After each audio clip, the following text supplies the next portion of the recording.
Okay, eto ha, meron ako ipapakita sa inyo na video. Alam kong nakita nyo na to many times kasi last year pa to, pero gusto kong ma-refresh kayo. 'Di ba? Eto yung tungkol sa sinabihan ni Senator Raffy Tulfo ng bulong pamor. Bulong pamor. Kasi alam natin, na alam natin, syempre. Alam natin kasi palagi nating napapanood si Senator Raffy na medyo may pagkabuli talaga siya, 'di ba? May pagkabuli siya, parang hindi niya masyadong iniisip kung ano yung sasabihin niya, kung maka-offend ba siya. Parang trademark na talaga sa isang Raffy Tulfo na ganun magsalita, 'di ba? Yung iba nai-immune na, 'di ba? At saka eto ha, meron siyang etong video na ipapakita ko sa inyo. Eto yung parang ano siya ha, yung isang resource person na sinabi niya. At eto pa si Attorney Garrett, tawang-tawa sa likod. Tawang-tawa siya sa likod, parang ewan ko, grabe naman ang tawa ni parang grabe naman ang tawa ni ni Attorney Garrett dito sa video na to. Nasa likod kasi siya. Parang tinawanan niya yung yung resource person. Kasi parang nabully din ni or parang kana ganing ginapa. I don't know kung anong klaseng term, bully ba yun or parang kada ganing murag iyahang gipakuan ka ng eto ha, yung parang yung exact term is napaka-rude. 'Di ba? Napaka-rude ni Senator Raffy Tulfo kasi kung merong magsasalita na isa tapos musambat lang din siya ba nga dili gani impolite ang iyahang pagka gamit sa kanang words, parang hindi siya maganda bilang siya isang senador, 'di ba? Parang ang pangit pakinggan, napaka-unprofessional, 'di ba? Like para ka lang nakikipaglaro tapos parang sinabihan mo lang siya na ganun ba? Ganun, para ganun. Okay, let's watch this. Hindi po, reliable yung kwan po. Ano po? Hello. Hello. Tawang-tawa talaga si Attorney Garrett. Tawang-tawa siya sa sinabi ni Senator Raffy na, hello. Alam mo, Senator Raffy, natural lang naman na magkaroon tayo ng tulong at patnubay mula sa ating mga abogado. 'Di ba? Lalo na kapag tayo ay humarap sa Senate o sa kahit na anong hearing pa yan. Siyempre, papel nila yan. Nagbibigay kasi sila naman siyempre ng legal advice, 'di ba? Sa paghahanda at pagsasanay para sa mga tanong na isasagot natin o na isasagot mo. 'Di ba? Defense nila yan para sa mga cross-examination ng mga witness. Ganon. Para Bulong pamor. Bulong pamor. Bulong pamor. Hello. Po. A few moments later. A few inches later. Return to the domicile. Meron siyang right na choose kung ano yung final. ang sa susunod na video na ipapakita ko sa inyo na binubulungan si Senator Raffy Tulfo kasi nga may mga din na hindi niya naiintindihan. So kailangan niya ng tulong mula sa kanyang abogado, 'di ba? Kasi dito kasi sa susunod na video, yung gusto kasi ng clarification ni Senator Pia Cayetano tungkol sa domicile at saka sa alam niyo na 'yon, sa domicile at saka sa residence. Kasi in Philippine law, iba yung domicile at iba din yung residence, 'di ba? Repatriation estimation niya. Either the point of hire or point of domicile. Point of domicile is permanent.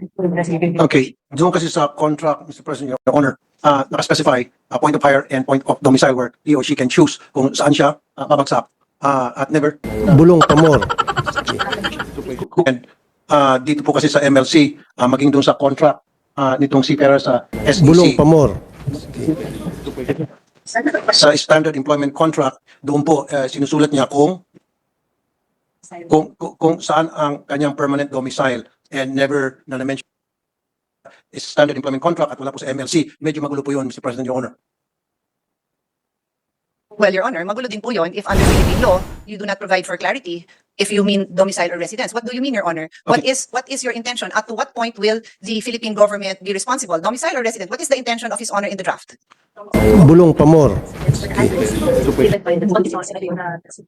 Okay, the domicile is same as the address given by the seafarer when he signed his contract doon po sa SEC Standard Employment Contract. Doon po nakalagay yung kanyang exact address under the word domicile. Ganon din po doon sa MLC, yung word domicile ang means na yun po yung kanyang place of residence. Do I remember correctly that in the first part of his honor's answer, he said in the standard employment contract, he would indicate as his domicile, his what? What did his honor say? Place of residence, place of permanent residence? What was the? Bulong Pamor. Our deputation or preparation. Hindi na sa plan sabi kasi sa SEC. Nakalagay ng domicile. Meron tayong token na. Saan sa SEC to? Okay. Your Honor, sa kanyang standard employment contract, again, doon sa part ng repatriation, it refers to the process of returning seafarer to the point of hire or the seafarer's place of domicile. Yun po yung nakaspecify doon sa SEC. Your Honor. But earlier, Your Honor, you said that the SEC states the domicile as something. You said that. What was that? I'm just asking for His Honor to repeat that because I will try to help His Honor clarify the intention. If he just repeats, what did you say? Permanent residence or current residence? The place of domicile is the address written by the seafarer as his place of residence. Okay. Listed in the standard employment contract, he or she states there his place of domicile as his home address. Your Honor. Your Honor, what I'm trying to explain is under Philippine law, there is a difference between domicile and residence. So in your standard employment contract, if a seafarer will indicate a particular address and it says domicile, then that is different from residence. If it says residence, then that is different from domicile. And I would insist that Philippine law would govern. So the obligation of government is affected if you will not be able to return the seafarer to the place of domicile because that is different, that could be very different from the place of residence. So it is important that His Honor tells us what is the intention. Where do you want the seafarer to be returned? Okay. I thought, Your Honor, my team already talked to your team and they already agreed on that matter. Your Honor, it is the sponsor and I who will agree. No, I understand, Your Honor, but for the sake of brevity or for the sake of na para mapaiksi tayo and Pero kailangan mo nagkakaintindihan tayong dalawa. Magkakaintindihan tayo, Your Honor, na magkakaintindihan tayong dalawa, Your Honor. Bakit natin pinag-awayan yung domicile? Ito natin pinag-aawayan. Paliwanag ko lang po ang use of terms natin because they have significance, Your Honor. What's the significance? What is the significance, Your Honor? What is the significance of domicile and place of residence? I So think, Your important. Honor, your lawyer should be the one informing you what is the difference of domicile and residence. I've already been pointing out that there is a difference. If your team cannot But Your Honor, like I said, under the MLC convention provision, domicile refers to the home address, and in the SEC, it's the same when the seafarer filled out his SEC form. Place of domicile there refers to his address. In the MLC and in the SEC, domicile means home address. Your Honor, I am simply informing the sponsor that under Philippine law, there is a difference between I domicile understand, Your Honor, and but it residence. is already understood under the MLC provision. Domicile means home address, and under the standard employment contract, which the seafarer signed, the word domicile refers to his home address. Okay, so I will ask His Honor a question. When the seafarer indicates a home address, yung po ba kaya ang kanyang temporary address sa Manila o yung po yung kinoconsider niyang permanent home niya sa probinsya? Alin kaya ho yun dun? Yung point of hire is Manila. When you say domicile, yung po yung permanent address niya, Your Honor. As declared doon sa kanyang SEC. Kasi po doon sa SEC, idideklara mo yung iyong home address. At anong nakalagay doon? Domicile. Wala naman nakalagay doon home address. Nakalagay doon domicile.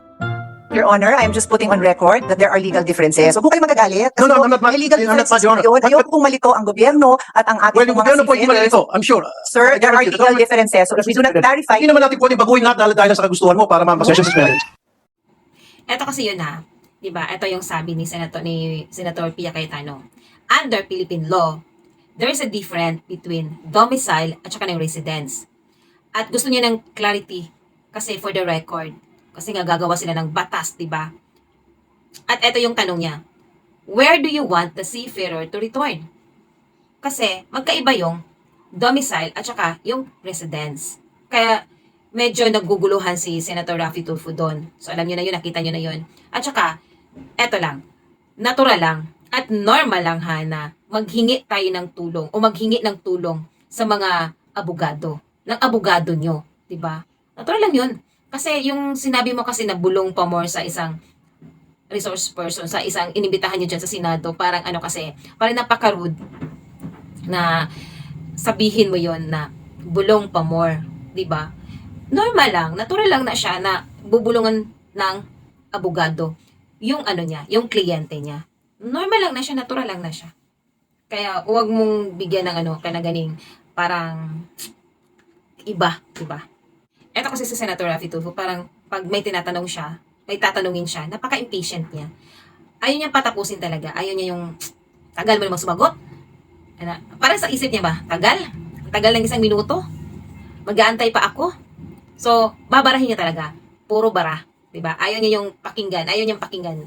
Yun yung talaga yung napapansin ng karamihan. Hindi lang ako, hindi lang siya, hindi lang ikaw. Diba? Ang dami nakakapansin na hindi niya pinapatapos magsalita. Diba? Kasi nga, napaka-impatient niya. Diba? Ganun. Ganun si Senator. Yun yung tingin ko sa kanya, ha? O diba, binulungan ka rin ng abogado mo. Kasi nga, trabaho nila yon para tulungan nila yung kliyente nila kung ano yung tamang isagot. Diba? Sa mga tanong. Yun. Eto ha, explain ko na rin.